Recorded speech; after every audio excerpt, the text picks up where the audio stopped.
DD family চ্যানেলে নতুন পর্বে সবাইকে স্বাগতম। আশা করি আপনারা সবাই ভগবানের কৃপায় ভালো আছেন। 2024 সালে 1431 বঙ্গাব্দে কবে রাধাষ্টমী পড়েছে, রাধাষ্টমী পুজোর তারিখ ও সময়, রাধাষ্টমী সম্পর্কে ইতিহাস, গুরুত্ব, রাধাষ্টমী পুজোর শুভ মুহূর্ত, মন্ত্র সব কিছু আজকে জানাবো আমি আমার এই ভিডিওতে। অতএব আপনারা ভিডিওটি স্কিপ না করে পুরোটাই ওয়াচ করবেন। স্কিপ করলে আপনাদের অসুবিধা হবে জানতে। আর যারা নতুন তারা অবশ্যই চ্যানেলটি সাবস্ক্রাইব করে পাশে থাকা বেল আইকনটা বাজিয়ে দিবেন। অতএব আজকে ভিডিওটি শুরু করা যাক।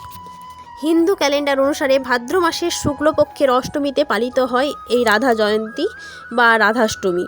হিন্দু ভক্তরা পরম ভক্তি ও উদ্যোগের সাথে দেবী রাধাকে পুজো করে। এই দিনটি শ্রীকৃষ্ণ এবং রাধার মধ্যে চিরন্তন প্রেমের নিঃস্বার্থ বন্ধনকেও সম্মান করে। মানুষ এবং ঈশ্বরের মধ্যে একটি অনন্য সম্পর্ক। রাধাষ্টমী হিন্দু উৎসব ভগবান কৃষ্ণের সহধর্মিণী শ্রী রাধারানীর জন্মবার্ষিকীকে স্মরণ করে। তিনি দেবী লক্ষ্মীর অবতার হিসাবে পরিচিত।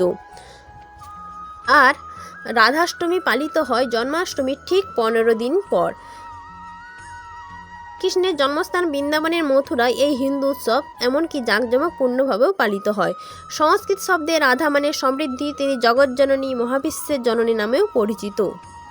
রাধাষ্টমীর দিন ভক্তরা সূর্যোদয়ের আগে উঠে রাধা দেবীর আরাধনায় দিন কাটান। কিছু ভক্তরা এই উপলক্ষে রাধা দেবীর প্রতি তাদের ভক্তি প্রদর্শনের জন্য উপবাসও পালন করেন। ভগবান কৃষ্ণের সাথে রাধার প্রার্থনা করা হয়। রাধারানীর পুজো ছাড়া ভগবান শ্রীকৃষ্ণের পূজা অসম্পূর্ণ। এখন আমি জানাবো রাধাষ্টমী 2024-এ কবে পড়েছে, অর্থাৎ তারিখ ও সময়। এই উৎসবটি ভাদ্র মাসের শুক্লপক্ষের অষ্টমীতে অপরাহ্নের সময় অর্থাৎ বিকাল মুহূর্তে পালিত হয়। এই দিন অর্থাৎ এই রাধাষ্টমী পড়লে বা দুদিন না পড়লে এই অবস্থায় দ্বিতীয় দিনে পালিত হবে। অর্থাৎ এবারে রাধাষ্টমী তিথির সময় 10ই সেপ্টেম্বর রাত 11:12 থেকে পরদিন 11ই সেপ্টেম্বর রাত 11:47 পর্যন্ত। এখন আমি আপনাদের জানাবো রাধাষ্টমীর ইতিহাস। ঐতিহ্য অনুসারে ভগবান বিষ্ণু যখন কৃষ্ণের মতো অবতার গ্রহণ করেছিলেন তখন দেবী লক্ষ্মী রাধারানী রূপে আবির্ভূত হন। এই দিনটি রাধারানীর জন্মবার্ষিকী। কিংবদন্তি বলে যে বৃষভানু বর্ষণাতে একটি নদীর তীরে যাচ্ছিলেন, সেখানে তিনি একটি শিশুর কান্না শুনতে পান। অবাক হয়ে দেখলেন যে নদীর তীরে পদ্ম ফুলে ভেসে যাচ্ছে একটি শিশুকন্যা। যেহেতু তার এবং তার স্ত্রী কমলাবতীর নিজের কোনো সন্তান ছিল না, তাই তারা তাকে আনন্দের সাথে দত্তক নেয় এবং তার যত্ন নিতে শুরু করে।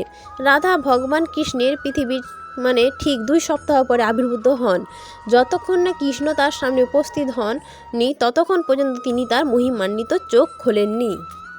রাধাষ্টমীর গুরুত্ব। ভারতীয় জ্যোতিষশাস্ত্র অনুসারে রাধাজি কৃষ্ণবল্লভ নামে পরিচিত। ভগবান শ্রীকৃষ্ণ রাধাজিকে খুব স্নেহ করতেন।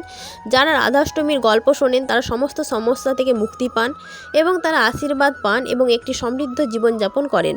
রাধাজির মন্ত্র জপ করে ব্যক্তি মোক্ষ লাভ করতে পারে। এটি বিশ্বাস করা হয় যে রাধাজির পুজো ছাড়া ভগবান কৃষ্ণের পূজা অসম্পূর্ণ।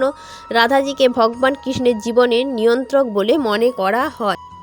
এখন কিভাবে রাধাষ্টমী উদযাপন করবেন? কিছু ভক্ত পুরো দিন এই উপবাস পালন করেন, আবার কেউ জল ছাড়াই। ওই দিন কৃষ্ণের ভক্তরা রাধার কাছে তার অনুগ্রহ চান, পালাক্রমে কৃষ্ণের কৃপা অর্জন করেন। রাধাষ্টমীর দিনে রাধারানীকে একটি নতুন পোশাক দেওয়া হয় এবং মন্দিরটি ফুল ও মালা দিয়ে সজ্জিত হয়। রাধাষ্টমীতে রাধা কৃষ্ণের মূর্তিগুলি ঐতিহ্যগতভাবে সম্পূর্ণরূপে ফুলে পরিহিত থাকে। রাধাষ্টমী পুজোর শুভ মুহূর্ত। হিন্দু পঞ্চাঙ্গ অনুসারে রাধাষ্টমী তিথি 10 সেপ্টেম্বর রাত 11:12 শুরু হবে এবং পরদিন 11ই সেপ্টেম্বর রাত 11:47 শেষ হবে। বৃন্দাবন, মথুরা এবং ব্রজের মতো স্থানগুলি রাওয়ালের মতোই সমানভাবে দুর্দান্ত উদযাপন করে ওই রাধাষ্টমী পুজো। ভক্তরা দুপুর পর্যন্ত উপবাস করে এবং ঐশ্বরিক দম্পতি এবং তাদের বিনোদনের প্রশংসায় ভক্তিমূলক গান গায়। রাধাষ্টমী পুজোর মন্ত্র। সুখী ও শান্তিময় জীবনযাপন করতে এবং ভগবান শ্রীকৃষ্ণের আশীর্বাদ পেতে নিম্নলিখিত মন্ত্রটি পাঠ করা উচিত। ওং রাধায়ে সাহা।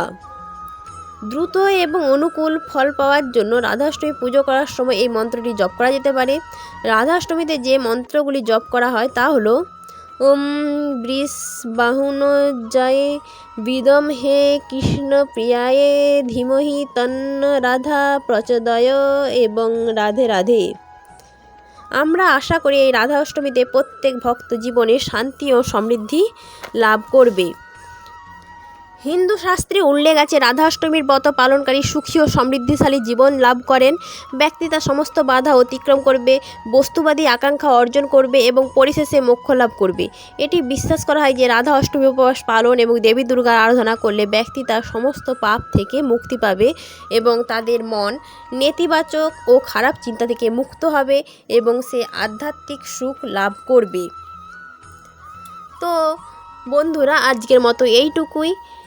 ভিডিওটি যদি ভালো লাগে তো অবশ্যই সাবস্ক্রাইব করবেন, পাশে থাকবেন এবং কমেন্টে লিখবেন জয় শ্রী রাধা অথবা জয় শ্রীকৃষ্ণ।